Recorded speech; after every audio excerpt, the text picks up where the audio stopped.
Good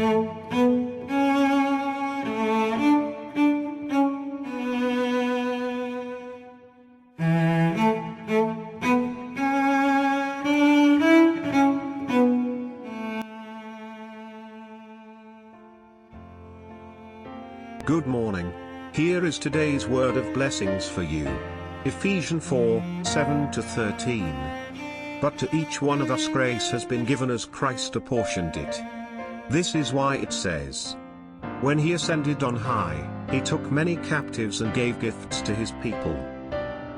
What does he ascended mean except that he also descended to the lower, earthly regions? He who descended is the very one who ascended higher than all the heavens, in order to fill the whole universe. So Christ himself gave the apostles, the prophets, the evangelists, the pastors and teachers to equip his people for works of service, so that the body of Christ may be built up until we all reach unity in the faith and in the knowledge of the Son of God and become mature, attaining to the whole measure of the fullness of Christ. Today's title is the body of Christ. Philip said when Jesus was with him, "Lord, show us the Father and that will be enough for us." Jesus answered, "Don't you know me, Philip, even after I have been among you such a long time? Anyone who has seen me has seen the Father. How can you say, 'Show us the Father'?" John 14:9. True, Jesus sufficiently showed the Father to the disciples. But I often feel like asking similar requests to the Lord. Show us the Son Jesus Christ and that will be enough for us. What do you think will be the answer from Jesus? Will he say, "Okay, wait a second. I will come down right before you"? He is sovereign.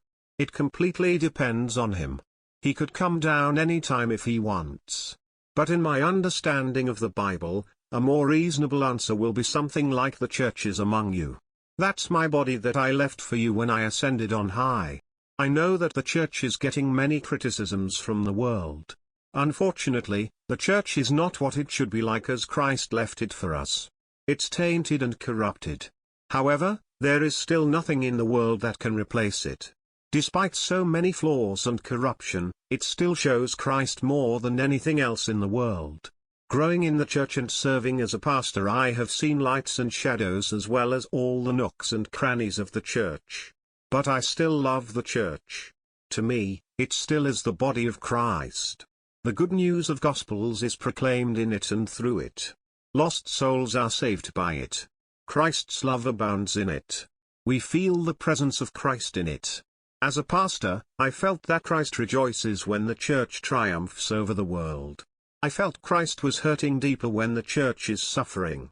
There indeed is a highly personal interaction between the body of Christ and the people. So how is Christ present in the church and how does he work specifically? I believe today's passage gives an answer to the question.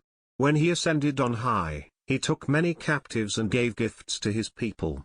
So Christ himself gave the apostles, the prophets, the evangelists, the pastors, and teachers to equip his people for works of service, so that the body of Christ may be built up.